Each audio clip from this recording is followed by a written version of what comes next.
And welcome back. Final segment here on the initial episode for 2021 of Home Track Heroes, Evergreen Speedway. We are right knee-deep in our Speedway Chevrolet Pro late model main event, last race of the night with Nema Lang, Garrett Evans, and Dawson Cox, your top three. It's been a race of attrition, we might want to say. Opening night jitters for some, bad luck for others, and just getting wrong place at the wrong time. Well, that's going to happen, though. It is. You know, these are the hardest cars to drive. It's late in the evening. There's a little bit of dew starting to settle on the racetrack. Plus, you got to remember, these guys have been sitting around all day. They've been here a long day. And I think drivers kind of wear themselves out. And when you take, you know, all these young drivers with not a lot of late model practice, ability, talent, whatever, experience, you're going to tear up a few race cars early on. The proof, though, in the pudding will be when we get down into July and August. Yep. What kind of racing do we see? I think you're going to see some outstanding racing because you're going to see the young kids get nothing but better. Good battle with Chad Fitzpatrick and Greg Bennett. Greg Bennett getting the better of that particular duel as he's got that number 98 Chevrolet Camaro running mighty strong earlier on in the season. Dan Beecher still in it in the 8th position, as you can see up above there. But boy, it has been all Nema Lang from the beginning, and we've seen this story play out many, many times. Well, if you watch that race car, it's down the straightaway, right around the white line. Look at that thing. Perfect around, great exit off down the racetrack.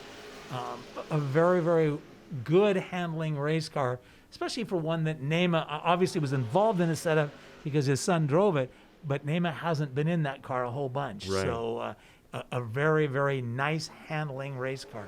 There's Dan Beecher in the number 74, and the number 9 car still hanging in there tough. Caden Holm in the Johansson Mechanical Machine back out and getting some valuables. Excuse me, that was a 52, wasn't it? Yes, it 50, was. Yeah, of Travis Conan in his J2 Racing Parts car, but getting some valuable seat time. And here's a good look at Greg Bennett getting real underneath Jesse Jensen in the number 31. So good job by both those guys keeping it safe. Two very, very clean drivers right there. I might got to add that. Jesse was fast in the afternoon. I don't think the car ran as well in the feature as he thought that thing was going to run because Jesse does a pretty good job. But that may be another one of those situations where he hasn't used that 970 tire as much as some of the other guys, and so maybe he didn't quite make the right adjustments or made that right rear tire mad, and then it doesn't handle very well. You know, and that's one other thing I think that's kind of important. You know, what division of NASCAR racing you watch, whether it's the Cup guys or the Xfinity guys or the truck guys, all they talk about is the adjustability that's built into these type of cars. And that's one thing that didn't really change with this pro late model designation. Yeah, the shocks are cheaper. They're not nearly the big high dollar pieces that these guys run, but you can still do a lot to affect how this thing handles. You're right, but once it hits the racetrack, there's not a lot you can do. You can adjust the brakes a little bit. There's a brake balance adjuster in there, some things like that. But what you brought to the dance is kind of what you got to dance with at this particular point, in the show. So it makes it very, very difficult for them, to make any changes. You wear the tires out, the fuel comes off. You start with a big load of fuel in that car, and as the back end gets lighter and lighter, it can change that thing. It can make it better if it's a good handling race car, but if it's a bad one, it normally just makes it worse. Garrett Evans looks like he's making up a bit of ground to the back bumper cover of the number 18 that Nema Lang has been masterfully driving all race long. And those two have spent a lot of time on tracks together all over the Pacific Northwest, very familiar with each other. But like Tom mentioned, last time we saw Nema coming out of turn number 4, I mean, it's just, turn left, repeat as far as that guy goes. It's so amazing. Both he and Garrett, just absolute masters. It is just staying consistent. Well, they were well past curfew at this point, knowing it was going to cut short. I think Garrett's spotter said, okay, now, time to move, time to go. And so he closed up on Nema, and then you'll watch this a couple laps later. I'm going to guess that Nema's spotter said, okay, Garrett's coming a little bit. So Nema picked up the pace a little bit. So it was, kind of a couple of veterans doing what they do best. Yeah, it was a lot of stuff going on, a lot of information being passed down because nobody quite knew what the official decision was going to be as to when this was going to end. And yeah, it was a lot of difficult decisions on a lot of people's parts. But as long as they still see that green light lit up all around the track, these guys are going to keep hitting it hard. There's some great racing right there. Reddick Yeah. and Jesse Jensen side by side, not touching each other. Chad Fitzpatrick trying to jump in there, hoping he can get both of them at the same time. That's some good racing by some pretty young people. Yeah, it is, and that's kind of the cream of the crop that's going to be around for a lot of years right there. Dario Reddick started off the season, first time in a Pro Late Model car, 2 consecutive wins. We see Chad Fitzpatrick going for another off-road excursion, and we also have an incident outside turn 4 involving the number 52 of Travis Conan. So in a few seconds there, you can see him just right at the top up there. So that will bring out the tow trucks and the Cascade push trucks. Meanwhile, we'll take it back upstairs. And one thing that we really need to tell you about is good to have our friends from Bardall back in 2021. Bardall Manufacturing, located in Seattle, is a world leader in automotive lubricants with oils, additives, and lubricants for your car, truck, boat, or motorized toy. Pick the brand races around the world rely on. Bardall, celebrating over 82 years in the business and operating in 90 countries, make Bardall your brand. Now, we've gotten to the point where they finally made a decision. We're going to come back, and we're going to have 12 laps to go to wrap this thing up. Well, as I told you, the spotters, crew chiefs, they knew it was going to happen. They just didn't know when it was going to happen. Yeah. And so, Garrett had made his move, trying to run that 18 car down and see what he could do and what he had for NEMA. And now, and sometimes you almost don't want to tell the drivers. You tell the driver you only have 12 more laps, Right. and all of a sudden the brain is totally shut off, and you could be in for chaos. So it's kind of one of those things at race control. You got to tell them, but man, you don't want to do it. Yeah. Haley Constance started off the race on the pole. We had, in her rookie year, we had Travis Conan, who we just saw up at the top, having some issues. Hannah Lindquist in the 3H car started this one in her first race, and Brandon Terrio, unfortunately, those two didn't make it the full amount of laps that were provided out here. But, it's so worth mentioning those people because those are new people to our sport, and we're so glad to have them. All right, let's get this wrapped up, shall we? 12 laps to go for our first Speedway Chevrolet Pro Late Model main event of the night. Here comes Nima Lang out of turn number 4, green flag out, and a little bit more of the same, a good battle early on with Garrett Evans up on the outside, Dawson Cox sticking in really nicely and getting that position away from Garrett Evans. Garrett had to back out of it just as they started to make his approach into turn number 3, and he'll fall into that third spot. But a great move by Dawson Cox. When you think about it, Garrett has more racing experience, 2.5 times the number of years that Dawson Cox has been walking on our earth. And Dawson did a great job right there in that Busch-sponsored car, and is right now offering a huge challenge to Nima Lang. Boy, he kind of gave Nima a little bit of a bumper nudge there going into turn number 4 and took a deep look down on the inside as they came out of turn number 4.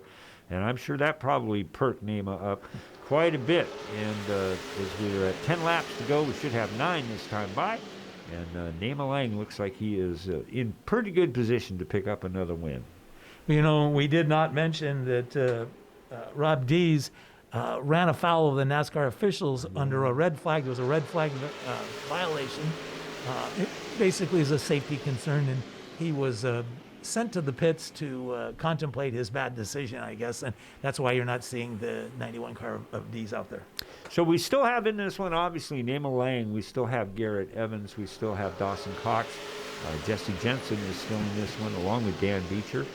Chad Fitzpatrick in it. Greg Bennett in that number 98 Chevrolet Camaro is still out there. You can just see Greg just coming out of the shot, but at the in that position number 5. But it's the laps are winding down. We'll have 6 to go, and they come across the start-finish line. Name is just on absolute autopilot. Great battle again. One more time with Greg Bennett on the inside and Dario Reddick up on the outside. Bennett with a great move down on the inside.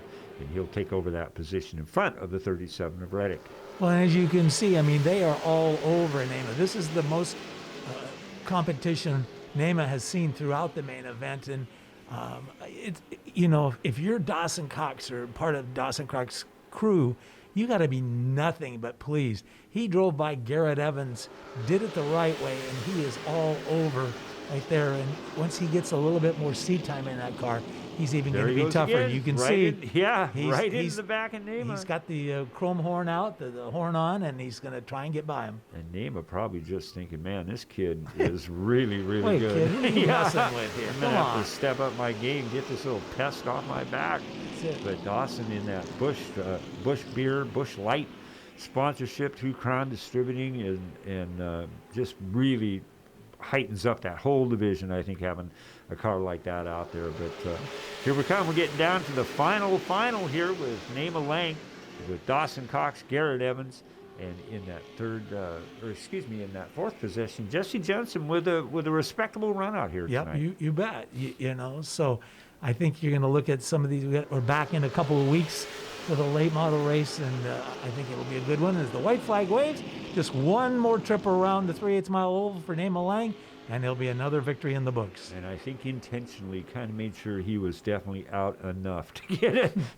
That's when the spotter says, drive it in deep. Yep, drive it in deep. The And kid's here going he to come. comes, checkered flag out. The Advanced Auto Parts checkered flag, I might add, with NEMA Lang. And then we'll bring the top three up here in just a few seconds. We'll get them all through and get them official, and we'll bring them up and take them to the Angel of the Winds victory platform. But congratulations to NEMA Lang for another one of his many. It is so fun because we remember vividly the very first win he got in a late model many years ago, and it's kind of like that deal where you only got to win the first one.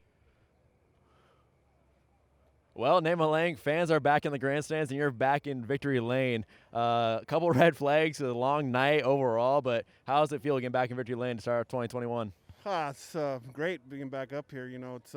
I'm thankful to have all the fans back there. I'm thankful to be racing, actually. And the car was good, and we had some couple late cautions there. It kind of made me nervous, and I was running pretty hard because I knew we were against the clock, and I was just thankful to hold on to it because I knew people behind me were wanting to win pretty bad. So, who do you need to thank for getting to the track this weekend? most definitely J&R Motorsports, J&R Truck Rentals, and Tracy DeYoung Inc., best graphic guy in Washington. Lang Auto Sports also. So yeah, and all my crew. Thanks for their help through this whole off season. NEMA Lang back in victory lane to start off the 2021 season. We're good. All right, Dawson Cox, you pushed him a lot at the end. You just didn't quite have enough for NEMA Lang. Did you need more laps, more time, or what were you missing? I mean, hands down, he's got me beat experience all day long. I could see it from lap one, and I really enjoyed getting to follow him and learn from him, see what he does on restarts and his line and all that stuff. That last run we had, the car just started rolling the center so good, and I felt like I didn't feel like I was hitting that hard, so I apologize. I wasn't trying to friggin' rough him up, but I do apologize. But I couldn't be here without everybody that thanked me, and everyone. Kelly Tanner helped with setup. John Bender, we could keep the car at his house. He helps us get to the track. My dad and Dave Riddell, they help nonstop. I mean, we got a good crew of people helping us, and I really couldn't have got here without my sponsors, Bush Light and Crown Distributing.